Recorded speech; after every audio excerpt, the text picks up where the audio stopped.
Уважаеми съграждани, аз съм инженер Огнян Ценков, кандидат за кмет на община Видин от коалиция Заедно за силна община Видин. В края на нашата предизборна кампания искам да се обърна към вас със следният призив. Дори и да имате най-малкото съмнение дали да гласувате, гласувайте. Дори да си помислите, че вашия глас няма да промени нищо, гласувайте. Дори да си помислите, че онези, които не подкрепяте, така или иначе ще постигнат своето, гласувайте. Не попадайте в капана на отчаянието и страха. Те не са добри съветници. Никой от никъде няма да дойде и да реши проблемите на община Видин. Това трябва да свършим сами.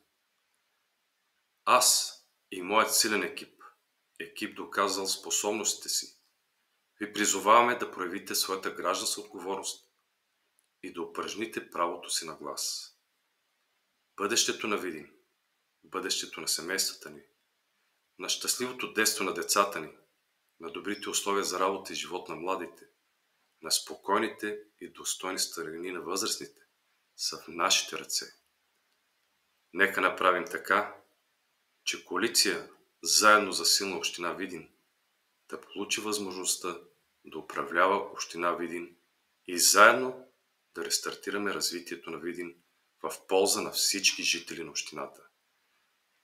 Гласувайте с номер 13 в бюлетината, защото Видин трябва да продължи напред.